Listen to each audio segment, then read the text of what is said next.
Nossas Bíblias. Abra sua Bíblia comigo na primeira carta de Paulo aos Coríntios.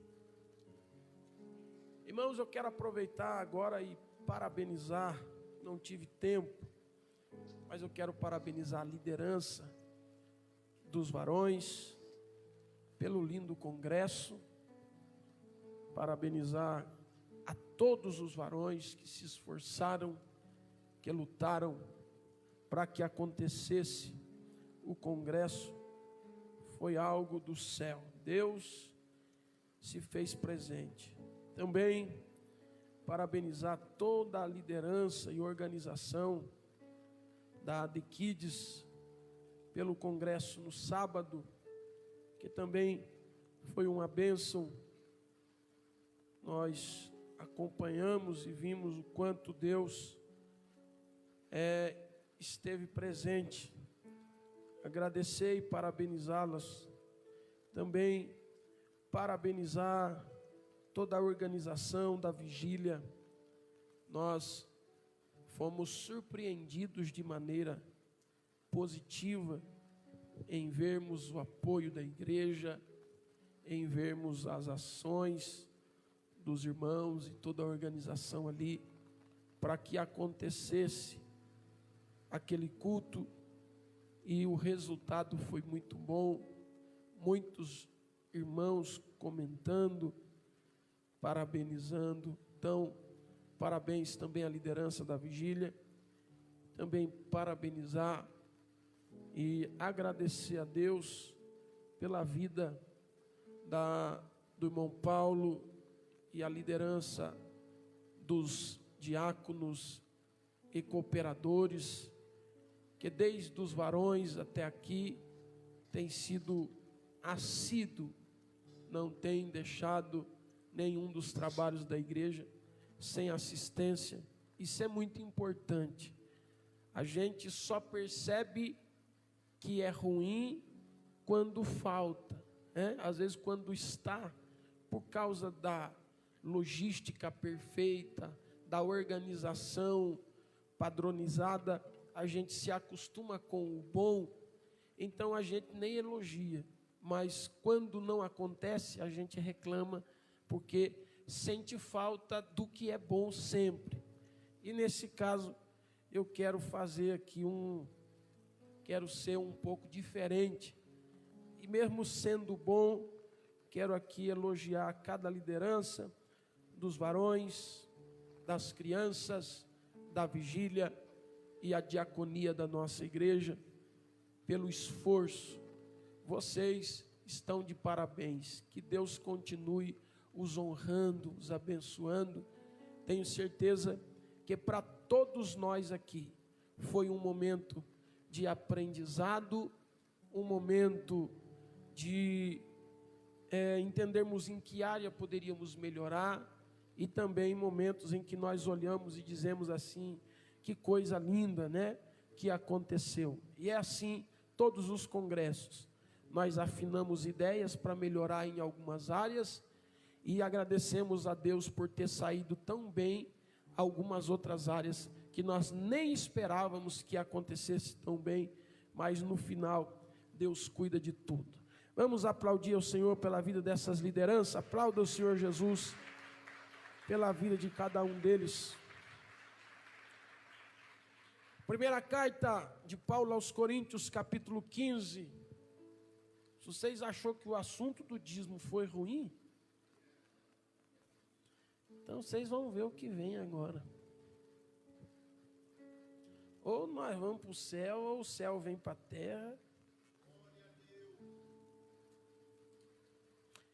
Capítulo 15, versículo 35. Quem achou, diga amém. Esse amém de vocês é um amém de quem está morrendo de medo. Diz assim: mas alguém dirá: como ressuscitarão os mortos? E com que corpo virão? Insensato. O que tu semeias não é vivificado, se primeiro não morrer?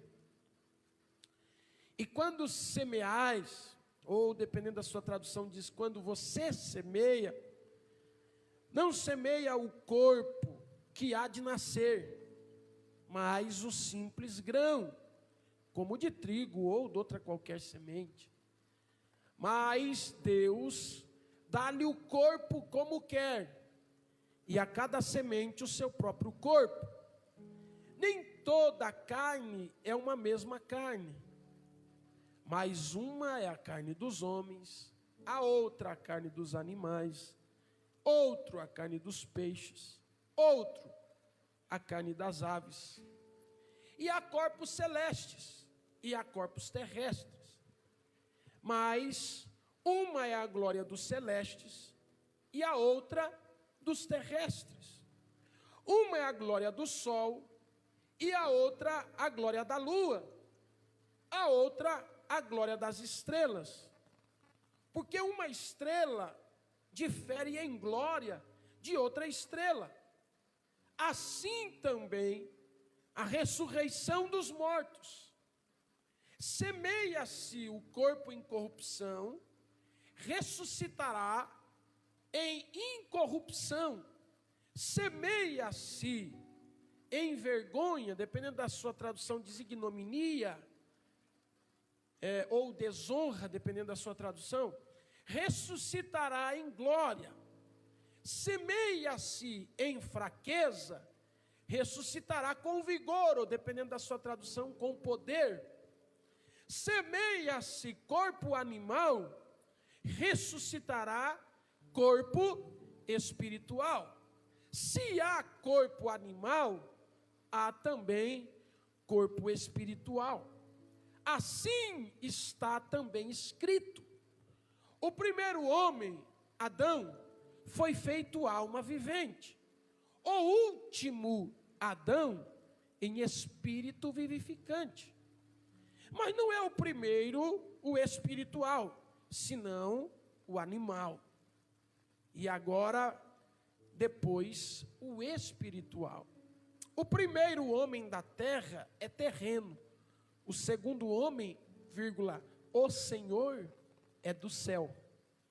Qual o terreno, tais são também os terrenos. E qual o celestial, tais também os celestiais. E assim como trouxemos a imagem do terreno, assim traremos também a imagem do celestial.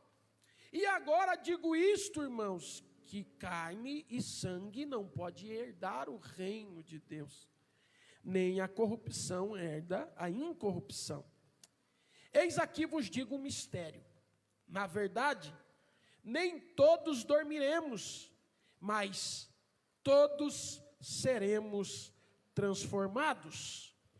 Num momento, num abrir e fechar de olhos, ante a última trombeta, porque a trombeta soará, e os mortos ressuscitarão primeiro, incorruptível, e nós seremos transformados, porque convém que isto que é corruptível se revista da incorruptibilidade, e que isto que é mortal se revista da imortalidade. E quando isto que é corruptível se revestir da incorruptibilidade, e isto que é mortal se revestir da imortalidade, então cumprir-se-á a palavra que está escrita: tragada foi a morte na vitória. Onde está, ó morte, o teu aguilhão? Onde está, ó inferno, a tua vitória? Ora, o aguilhão da morte é o pecado, e a força do pecado é a lei. Mas graças a Deus que nos dá a vitória por nosso Senhor Jesus Cristo. Portanto, meus amados irmãos, sede firmes e constantes, sempre abundantes na obra do Senhor, sabendo que o vosso trabalho não é vão no Senhor. Amém? Nós vamos responder duas perguntas, se o tempo nos permitir. Primeira pergunta que eu quero responder hoje é: como ressuscitarão os mortos? Segunda pergunta que eu quero responder aqui hoje, se tiver tempo, é: e com que corpo virão? Primeira pergunta: como ressuscitarão os mortos? Segunda pergunta: e com que corpo virão? Essa é uma pergunta que a igreja de Corinto fez a Paulo, concernente à ressurreição, se os mortos vão ressuscitar ou não, e se eles ressuscitassem, com que corpo eles virão? Porque nós sabemos que Paulo está ministrando aqui para a igreja, pregando sobre o arrebatamento, um evento que vai acontecer. Existem promessas na Bíblia que dependem de nós, são promessas que dependem da minha atitude, da minha ação, para que ela se cumpra. Agora, existem promessas que não dependem de nós para se cumprir. Existem promessas que elas são promessas ligadas, entreladas a ações humanas. Um exemplo, 2 Crônicas 7,14, todo mundo conhece esse texto. Se o meu povo, que se chama pelo meu nome, se humilhar, se converter dos seus maus caminhos, lembra ou não? Ele está dando uma condição, são promessas condicionais, são promessas que dependem de nós para que elas se cumpram. Ele disse assim, então eu ouvirei do céu, perdoarei seus pecados e sararei a sua terra. Para que ele perdoe os nossos pecados, para que ele sare a nossa terra, para que ele ouça a nós, existe uma condição. Então são chamadas de promessas condicionais. Deuteronômio 28. Lá, 28. Se hoje ouvires a voz do Senhor teu Deus e todos os seus mandamentos, e eles obedecerem, ponto. Bendito serás na terra, bendito serás no campo, bendito será teu fruto, bendito será tua amassadeira, bendito será teu cesto, bendito serás os animais do teu campo, bendito. Quando ele diz bendito, bendito, bendito, essas bênçãos, elas são bênçãos prometidas, mas são bênçãos prometidas de forma condicional, ela depende de você para se cumprir. Ela só se cumpre. Já viu aquela pessoa que diz assim, eu não vou morrer enquanto a promessa de Deus não se cumprir? Não, você vai morrer. Não fica firme nessa não, porque já começa em Hebreus, não é? Hebreus capítulo 11, vamos ler lá para você ver que você vai morrer se você não vigiar. Tá lá, porque senão você vai achar que você não vai morrer nunca.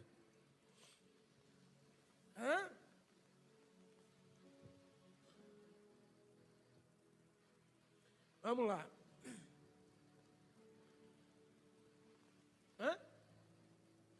11, 18. Vamos lá, você está melhor de Bíblia que eu aqui. Vamos lá.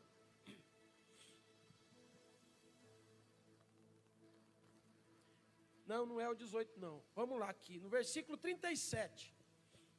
Foram apedrejados, cerrados, tendo os mortos a fio da espada, andaram vestidos de peles de ovelhas e cabras, desamparados, aflitos, maltratados, homens dos quais o mundo não era digno, errantes pelo deserto, os montes, pelas covas e cavernas da terra.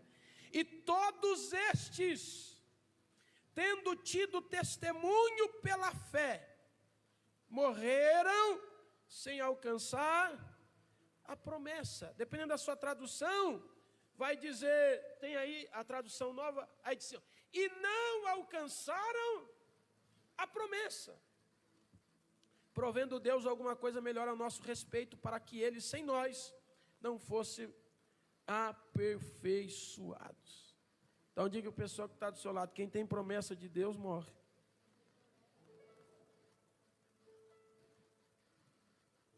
Porque tem gente que fica, dizendo, não, aí até canta, não morrerei, enquanto a promessa não se cumpre.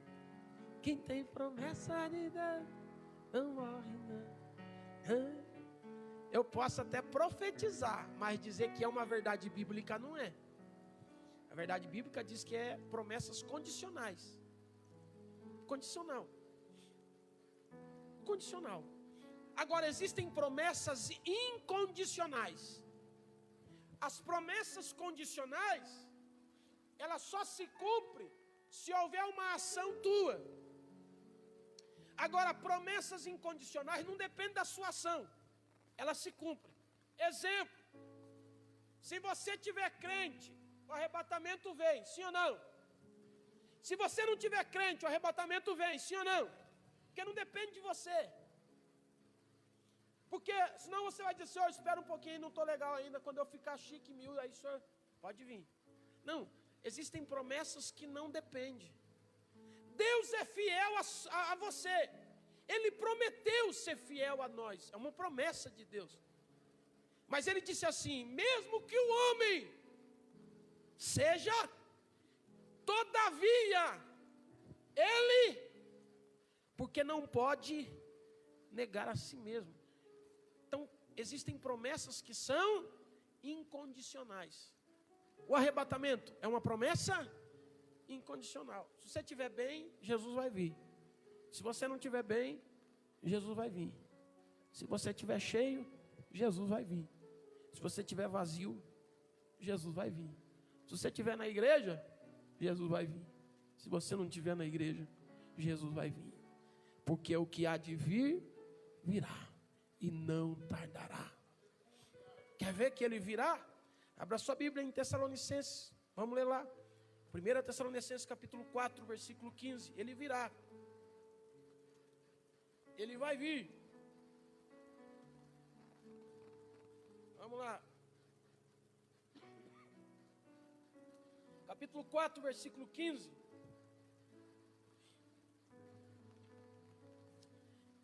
Dizemos-vos, pois, isto pela palavra do Senhor, que nós, os que ficarmos vivos para a vinda do Senhor, não precederemos os que dormem, porque o mesmo Senhor descerá do céu com alarido e com voz de arcanjo e com a trombeta de Deus, e os que morreram em Cristo ressuscitarão primeiro. Depois nós, os que ficarmos vivos, seremos arrebatados juntamente com eles nas nuvens, a encontrar o Senhor nos ares, e assim estaremos sempre com o Senhor, não para sempre no céu, mas sempre para que aonde Ele estiver, nós também possamos estar junto com Ele, né? Então Paulo está falando sobre o arrebatamento. Aí a igreja de Corinto, havia dois grupos. Um grupo, que é os gregos, Corinto, um grupo de grego. Grego não acredita em ressurreição. E havia uns eruditos, homens sábios, que até acreditavam, mas ele acreditava que eles ressuscitariam e viveriam nos mesmos corpos. E eram 3 castas de eruditos. O primeiro acreditava que vivia nos mesmos corpos. O segundo grupo acreditava que seria corpos espíritos e não corpos materiais, físicos. E o terceiro grupo, que é da onde saiu o kardecismo, que é o que eles acreditam que depois que você morre, você volta, mas você volta lá como um inseto. Se o Claudinho foi gente boa, vem até um cachorro legal, mas se for ruim, vai vir uma barata. Aí eles, entendeu ou não? É assim que eles acreditavam. Então, aí esses grupos todos estão diante de Paulo, e Paulo está falando sobre o arrebatamento, sobre a vinda de Jesus. E aí Paulo convence e conscientiza, porque existe 2 diferenças. Existe a diferença entre conscientização e convencimento. Porque tem gente que é convencido por tanto falar, de tanto que você fala, diz, tá bom, eu vou fazer, mas não porque ele está consciente que ele deve fazer. Tem gente que obedece, não porque foi conscientizado da obediência, mas obedece porque foi convencido a obedecer. Ele continua pensando diferente, continua achando diferente, mas ele faz porque ele está cansado de ouvir você dizer o que ele tem que fazer. Então, para não cansar, já viu? O marido da mulher chega e diz, é pedra, diz, é pau, é pedra, é pau, é pedra, é pau, é pedra, é pau. Aí ele diz, então tá lá, eu vou, pedra. Tá bom, tá vendo? Eu sabia que você ia falar que era pedra, diz, é pedra, mas dentro dele ele está dizendo ainda, é pau, é pau, é pau. É ou não é? Mas Paulo conscientiza a igreja de Corinto. E ele conscientiza a igreja de Corinto de uma forma tão veemente que eles já mudam a pergunta. Primeiro, Corinto não acreditava nem em arrebatamento e vinda de Jesus. Mas agora, eles acreditam tanto que eles já começam a perguntar para Paulo: como ressuscitarão? E em que corpos virão? E aqui nós vamos falar um pouco. Porque, irmão, você precisa saber um pouquinho como vai ser depois da vida. Porque você está preocupado só com essa vida. A Bíblia diz que se nós nos preocuparmos apenas com essa vida, nós seremos os mais miseráveis de todos os homens. Então, eu preciso me preocupar com a vida eterna. Quem crê na vida eterna aqui? Porque, irmão, você só tem uma vida aqui nessa terra. E você nem sabe quantos anos de vida você vai ter aqui.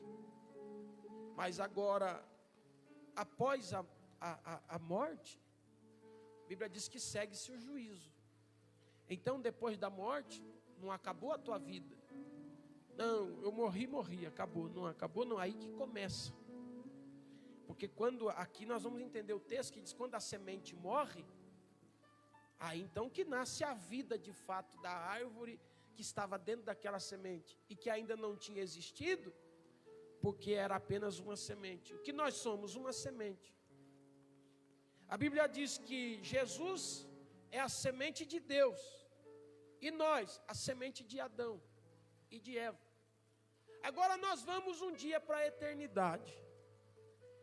E eu não quero aqui pregar hoje sobre a eternidade sem Cristo. Mas eu quero pregar aqui hoje sobre a eternidade com Cristo. Porque eu quero crer que todos nós que aqui estamos, vamos subir para nos encontrar com Jesus e estar com Ele para sempre. Amém? Então diga para essa pessoa aí, eu creio que você sobe comigo. Aleluia. Você crê, irmão? Eu creio que nós vamos subir.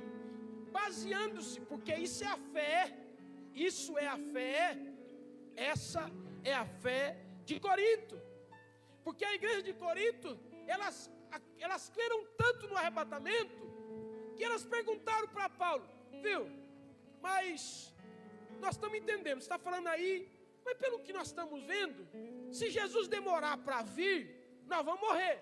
Disse, sim, vai morrer. Se nós morrermos, e Jesus vir arrebatar a igreja, como que nós vamos subir? Como nós vamos ressuscitar? E qual será o nosso corpo?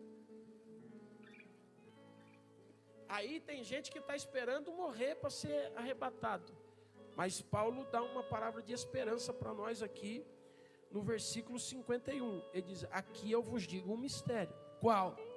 Na verdade, nem todos dormiremos. Porque Jesus pode voltar hoje. Jesus pode vir agora. Pastor, como eu sei que o clima espiritual da igreja está bom ou ruim? Quando eu falei uma palavra igual eu acabei de falar, e ao invés de alegria, temor. Porque se estivesse tudo bem 100%, quando eu dissesse assim, ó, nem todos dormiremos, mas nós seremos transformados, porque Jesus pode vir hoje, você já estava até virando no ventilador, pegando, fazendo um rabo de arraia e correndo no corredor. Mas na hora que eu falei, Jesus pode vir hoje, você já fez assim, meu Deus, será? Pode esperar um pouquinho não, Senhor? Pode dar uns 15 dias para mim, não? Mas eu vou dizer de novo, Jesus pode vir hoje. Jesus pode vir hoje. Ele pode vir hoje. O portal celestial pode abrir. O som da trombeta e a voz de arcanjo pode soar no céu. E nós que aqui estamos vivos, sermos transformados. Ele vai vir, Ele vai vir, Ele vai vir, Ele vai vir. Se você crê, Ele vem. Se você não crê, Ele vem. Se você achar que isso aqui é fictício, é álbum de gibi, figurinha, desenho animado, não tem problema. Ele virá, Ele virá. Jesus virá. Sobre as nuvens Ele descerá para arrebatar a igreja que Ele pagou um alto preço de sangue por ela. Ele virá. Então se prepare para encontrar com Cristo. O arrebatamento acontecerá, isso é uma realidade. Mas agora Paulo vai usar algumas figuras de linguagens. A primeira figura que ele usa para poder comparar a ressurreição dos corpos é a questão da carne. Olha o versículo 39, quem está com a Bíblia aberta, 1 Coríntios capítulo 15, versículo 39. A primeira figura de linguagem que ele vai usar para tratar sobre o arrebatamento dos que morreram, ele usa a figura da carne. Ele diz: nem toda a carne é uma mesma carne, mas uma é a carne dos homens, outra é a carne dos animais, outra é a carne dos peixes, e a outra é a carne das aves. Então ele vai tratar aqui do aspecto animal, e ele divide o aspecto animal do corpo em 4 tipos de carne: carne do homem, carne do animal, carne das aves e carne dos peixes. Segundo a forma figurada que ele vai falar a respeito da ressurreição, está no versículo de número 40. Ele vai comparar a nossa ressurreição com os astros. Versículo de número 40, ele diz assim, ó: e há corpos celestes e corpos terrestres, mas uma é a glória dos corpos terrestres e a outra dos corpos celestes.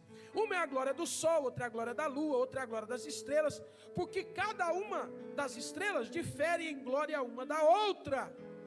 Então, ele trata 3 figuras de linguagem. Primeira figura de linguagem, ele trata sobre carnes, tipos de carnes, para a ressurreição. Segunda figura de linguagem, ele fala sobre tipos de astros para a ressurreição. E a terceira figura de linguagem está no versículo de número 36. Ele disse: insensato, o que tu semeias não é vivificado, se primeiro... Aqui ele vai falar sobre semente na ressurreição. E ele fala sobre 4 tipos de sementes. Nós vamos falar pelo menos uma, não vai dar tempo para falar as 4. Mas daí na semana que vem eu vou falar sobre o arrebatamento dos vivos. E nós vamos terminar sobre a ressurreição dos mortos.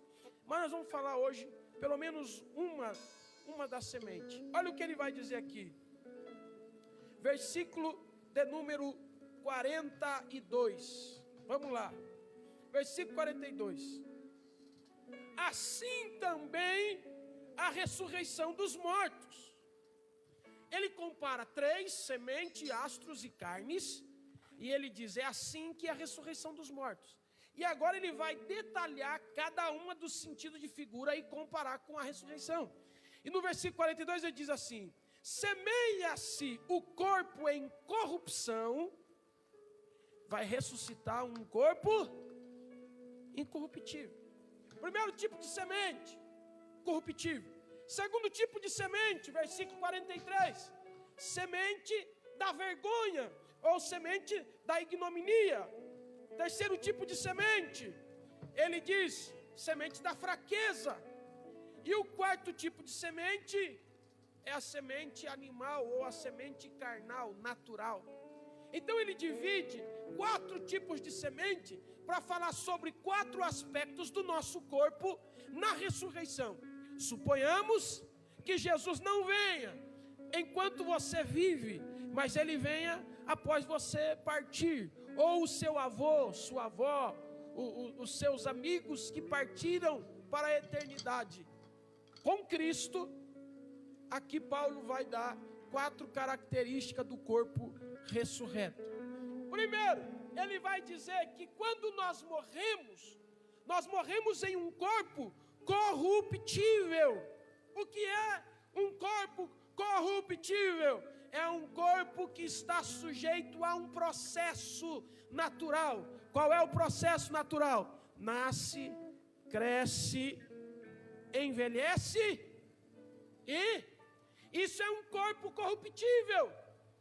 Ele está sujeito a este processo, às vezes de forma não natural, interrompido por um acidente, por uma enfermidade, por uma situação ainda pequeno, mas a ordem natural do corpo corruptível é nascer, crescer, envelhecer e morrer.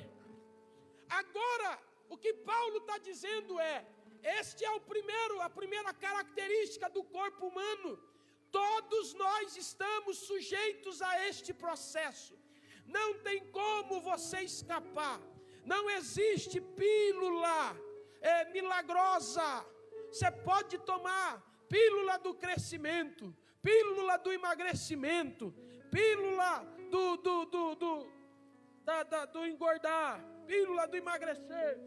Pode tomar tudo o que você quiser, mas não existe pílula de adiar a morte, de cancelar a morte. O dia que ela chegar, você vai morrer. Porque você está em um corpo corruptível.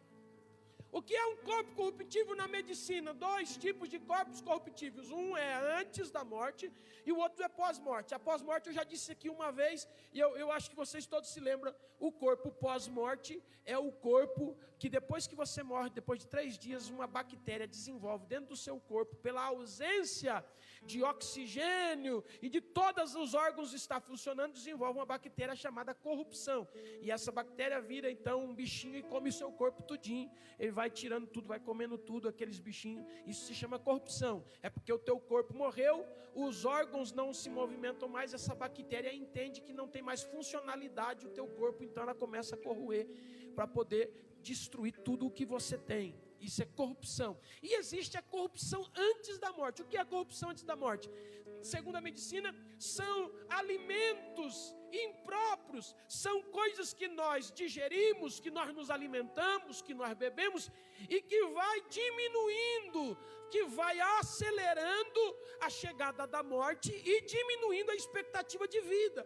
Exemplo, tabagismo, alcoolismo, tudo isso faz parte da corrupção. Ela vai diminuindo o seu tempo de vida e vai te aproximando da morte. E Paulo está dizendo assim, nós não temos como fugir do corpo da corrupção, mas ele dá uma alegria para nós. Ele disse, vocês podem até semear em corrupção, versículo de número 42. Vocês semeiam num corpo de corrupção. Vai para a terra esse corpo nosso corruptível. Esse corpo que nasceu, cresceu, envelheceu e vai morrer. Esse corpo que está proposto a ser tragado pela corrupção durante e pós a vida. Mas Paulo diz assim, você vai semear o seu corpo em corrupção, mas vai ressuscitar em um corpo incorruptível. Sabe o que é isso? Hoje tudo que você se alimenta, tudo que você digere, tudo que você bebe, raramente te trará saúde, é sempre prejudicial a alguma área, ajuda numa coisa, mas atrapalha a outra. Você toma um remédio para pressão, regula a pressão, mas desregula uma outra área. Você toma um remédio para diabetes, regula a diabetes e desregula outra coisa, porque tudo que nós vamos nos nutrindo, nos alimentando, tem corrupção, tem deterioração. Agora o que Paulo está dizendo é que quando eu e você ressuscitarmos, o nosso corpo será incorruptível, não tem enfermidade, não tem nada que destrua o nosso corpo, é um corpo incorruptível, incorruptível. A Bíblia vai dizer em Atos dos Apóstolos capítulo 2, que quando foram tocar no corpo de Jesus, a morte e o inferno chegou para reter o corpo de Jesus no Hades, mas a Bíblia diz que não conseguiram tocar em Jesus. Por que não conseguiram tocar em Jesus? Porque nele não havia corrupção. E a Bíblia vai dizer em 1 Coríntios capítulo 15, em Tessalonicenses capítulo 4, que Jesus, em Filipenses capítulo 2, Jesus é a primícia dos que ressuscitarão. Ele é o início, através dele eu sei o que vai acontecer comigo. E se a morte não segurou, se a morte não conteve, se o inferno e o seu aguilhão não deteve, porque nele não havia corrupção, Paulo nos garante. Então fique tranquilo, a morte e o inferno não terá mais domínio sobre nós, porque nós teremos um corpo incorruptível. Você faz ideia do que é isso? Não? Faz ideia do que é isso? Você vai ressuscitar em um corpo que nunca mais terá enfermidade. Aleluia. Aqui você escapa da gripe e pega o corona. Você escapa do corona, pega uma outra. Mas Jesus nos garante. Pode até te matar as enfermidades, não tem problema. Você dorme corruptível, mas quando a trombeta soar, quando a voz de arcanjo bradar, os túmulos se abrirão, a terra devolverão os seus mortos, e eles ressuscitarão em um corpo incorruptível. Oh, se isso não te faz feliz, você precisa aceitar Jesus de novo, porque nós não estamos aqui para conquistarmos algo nesta terra. Aqui tudo é passageiro, aqui tudo é corruptível, aqui tudo vai passar, mas nós só viemos no culto de quarta-feira à noite, depois de um feriado, só estamos assentados aqui ouvindo a palavra de Deus, porque nós cremos que um dia a trombeta vai soar, um dia a trombeta vai soar. Se ele não vir enquanto eu estiver vivo, não tem problema, eu faço igual Paulo, eu não sei se permaneço vivo, se eu tenho vontade de viver ou de morrer, porque está vivo, eu vivo para Cristo, mas se eu morrer, eu já estarei com Cristo, em um corpo incorruptível.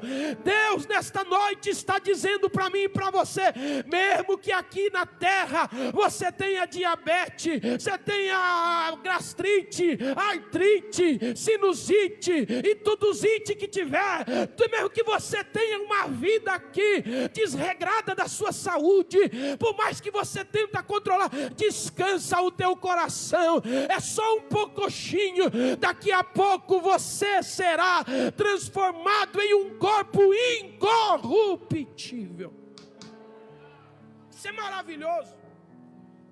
Pastores, se Jesus vier e nós estivermos vivos, simples, vai acontecer comigo e com você, igual vai acontecer com os mortos, porque está aqui, versículo de número 51, eis aqui vos digo um mistério, na verdade, nem todos,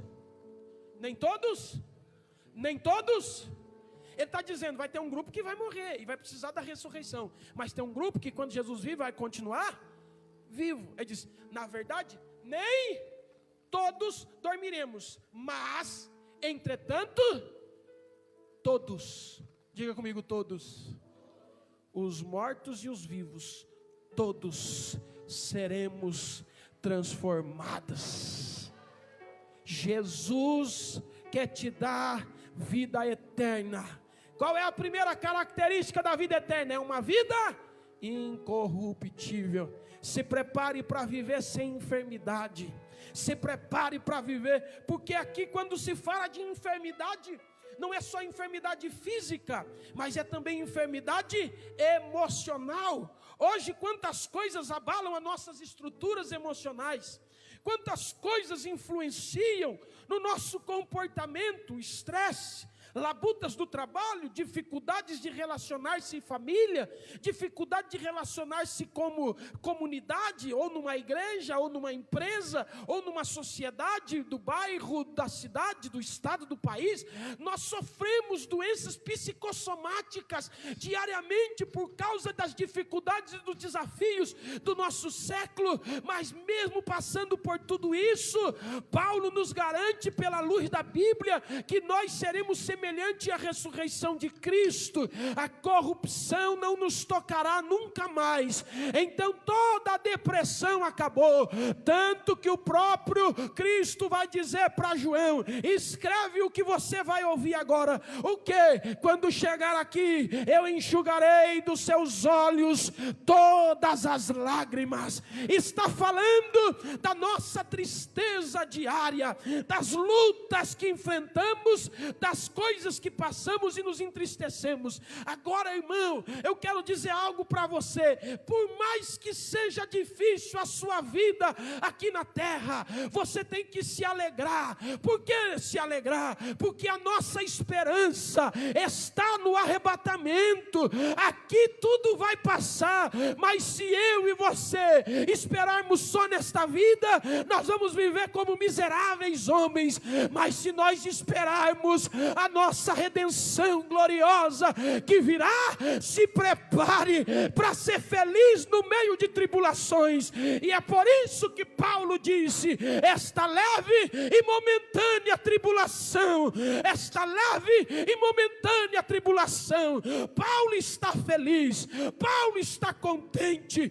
Estão prestes a decapitá-lo, a bater a espada e cortar a sua cabeça, mas nas suas últimas palavras a Timóteo, ele diz: eu estou feliz. Mas por quê? Porque é uma leve e momentânea tribulação. Ele acha que vai me causar dor, ele acha que vai me judiar, mas não tem problema. Eu creio na ressurreição. Agora já está reservado para mim a coroa incorruptível.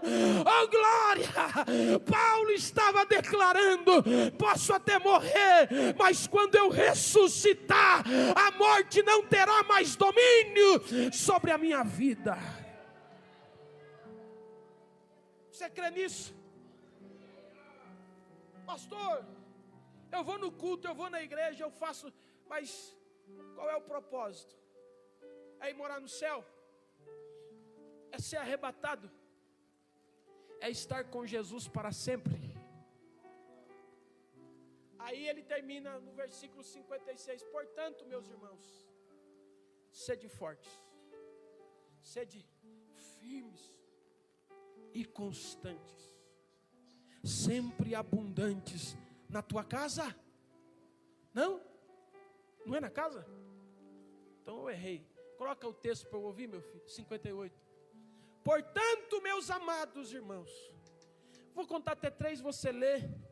Dá um toquinho assim com o dedo na pessoa que está do seu lado e diga assim para ela assim: eu vou falar uma palavra de Deus para você agora. Disse isso para ela? Então eu vou contar até 3 e você vai dizer essa palavra de Deus para ela. 1, 2, 3. Por...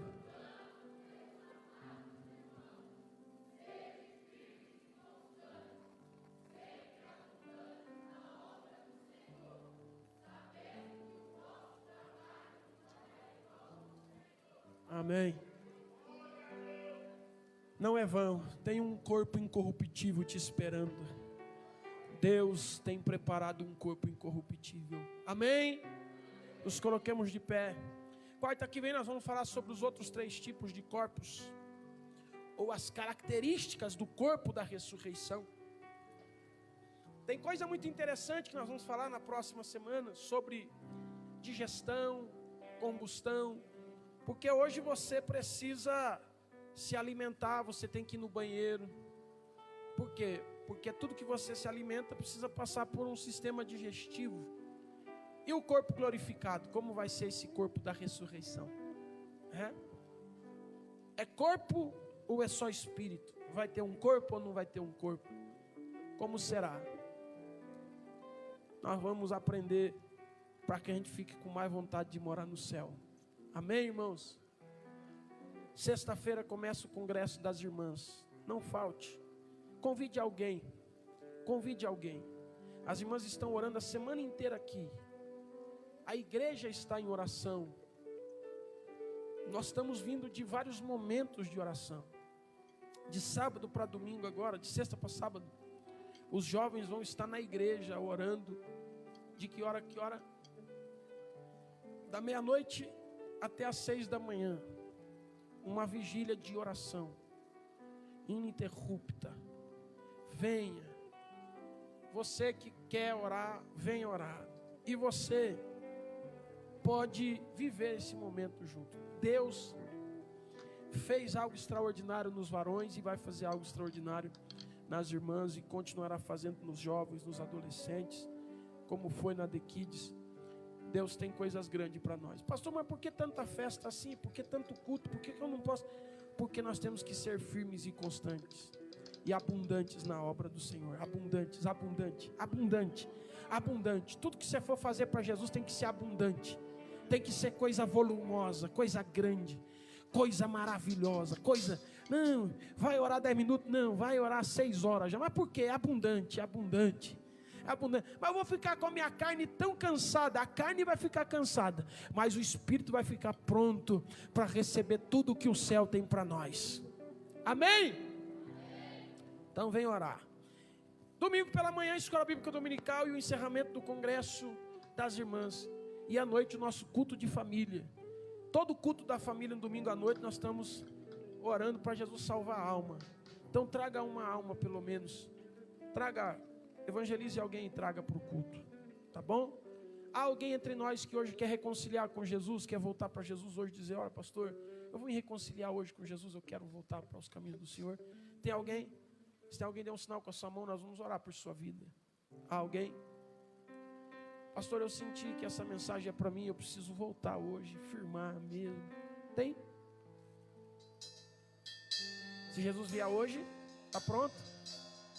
Vai ser transformado? Vamos para o céu junto? Amém, irmãos? Então vamos orar, agradecendo a Deus por este culto.